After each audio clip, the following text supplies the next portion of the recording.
Yeah, thank you so much for calling, ma'am. I'll make sure to get on that right away. Thank you.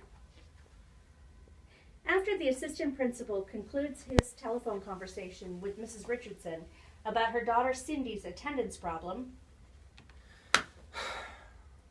he starts to leave his office and go down to the faculty room for coffee. As he goes out the door, he feels a surge of irritation as he confronts Mike Cunningham, no stranger to the assistant principal's premises. Mike, what's going on? Miss Blackman just kicked me out of class. You want me to just sit right here?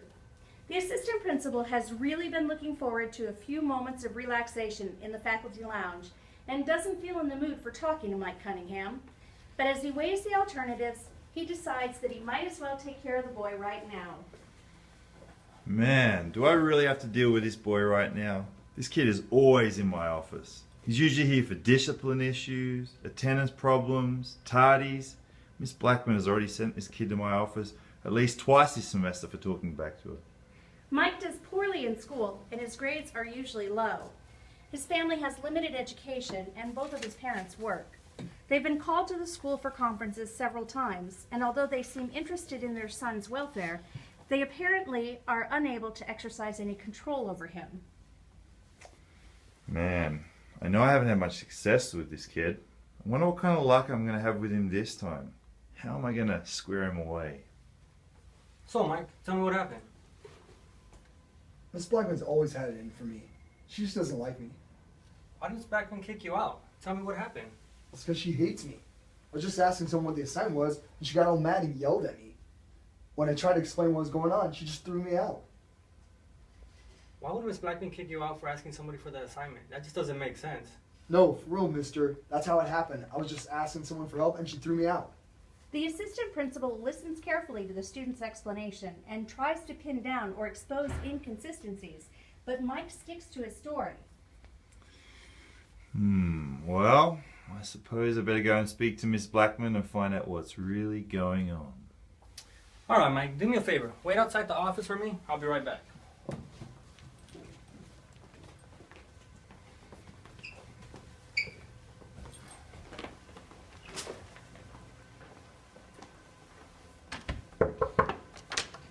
I'm so glad you're here.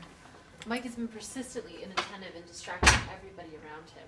When I asked him to stop and pay attention in class, he said that I was always picking on him. I told him I'd be happy to talk with him about it later, but he wouldn't stop arguing with me. So I told him to go to your office. Thank you, Miss Blackman. I'll talk to Mike. Thank you. Well, these two stories aren't really lining up. Walking back down the corridor to the office, he tries to evaluate what he has heard. Although he leans toward accepting Ms. Blackman's version of what has happened, he couldn't be sure.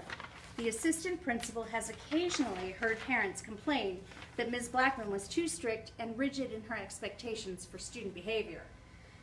Well, it's possible that Mike, annoying as he can be, is just the unlucky one this time in drawing Miss Blackman's attention and blamed for disrupting the class. But considering his track record, sounds like Miss Blackman's story is what really happened. Even if the teacher were right, the assistant principal knows that he would have trouble improving Mike's behavior. The assistant principal has not experienced much success in the past in working with Mike, and he certainly doesn't have any ideas now about how to proceed with the boy.